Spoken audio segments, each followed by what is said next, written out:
Hello guys, welcome back to my channel. Ngasigi vlog sidi aigi hanagi vlog sing dagi khara tongalani ko. Ngasigi vlog se akhoi yagi cha umba oiduni ko, cha umba ko. Taurani ngasi se ngasi se thoe.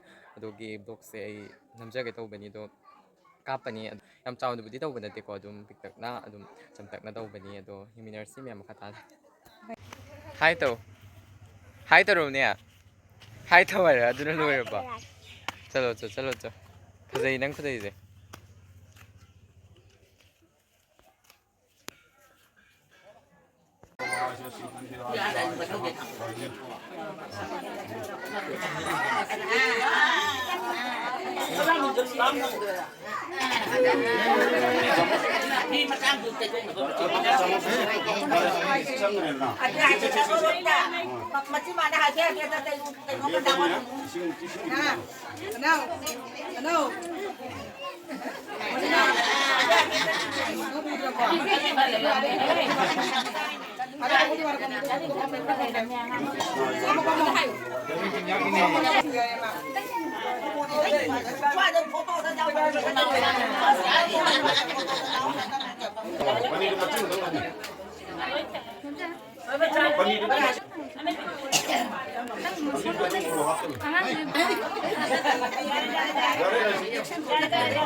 Bang cinta ada mau kain itu ada.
Mesin yang mana tu senang Kau juga Brahma lo kena tu pira ni.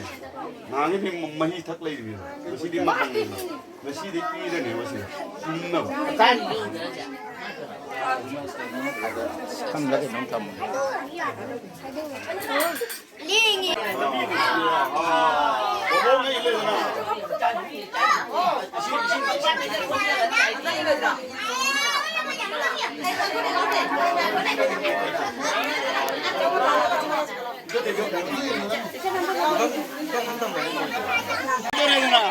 Lari paire na, lari paire.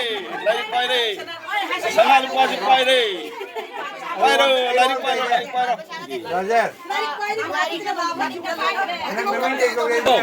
Nungai ba jasa ba? Nakala kumba jabi mana ba dondo ne ne pepin ne dio.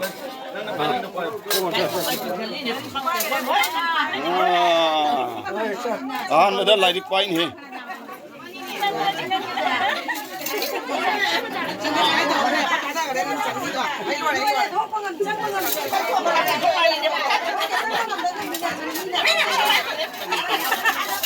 Orang nang cok orang nasi. Tukayu. Napa sakri ni na tukayu na.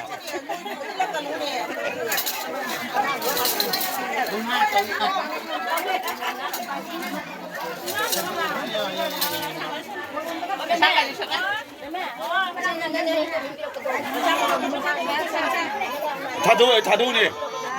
Thadu ni. Lebih dah thadu tapi dulu kar. Siga. Nah.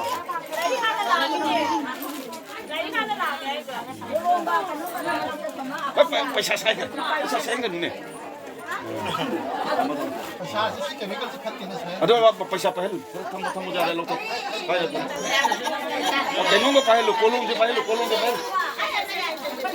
अदू पहले पैसा तो चुप नहीं पहले no เขาไม่ได้ไปชาร์จแล้วพ่อแม่ต้อง मैं याद चुप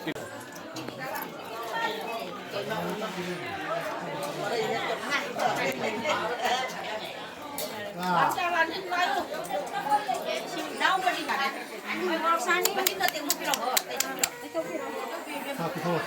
mà đây ngay mà phim nó rồi ra đây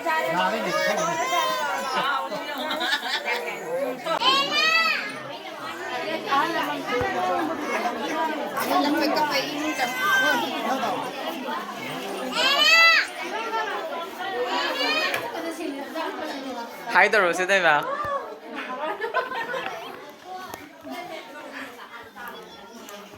mẹ mà thấy xong rồi đó ý biết xài đi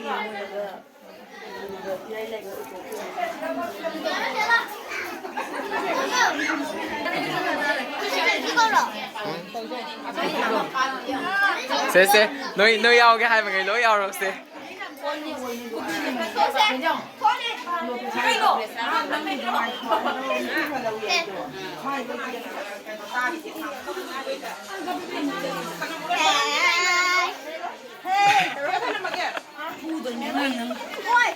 Cái nó memory rồi nó baka pin cái nó.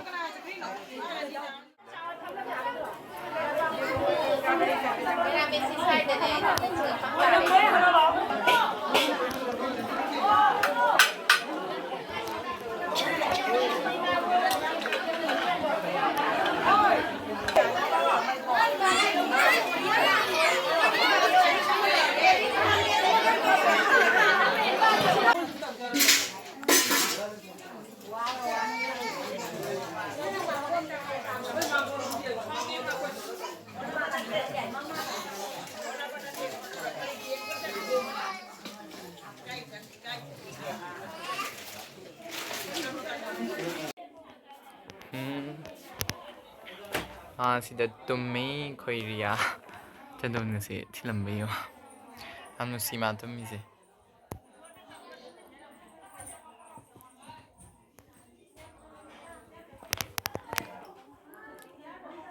adu sigana magi gifts ke ka mayam piram basing don unboxing tawraga momom te jenge duga phaja mayam pipirame aduni dum hando we Hola.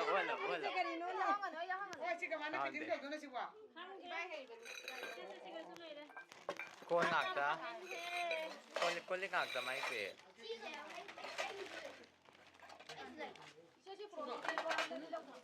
Lilau thì ra rồi. Xin là khơi quên là lipa ra cái này. Alum bắp phi này xin này. Mai là tàu bắp bì là có thể. Tàu bắp có là phải. Cái nó đi xa nó do mất bay nó là cũng. Lang ipo thong nge.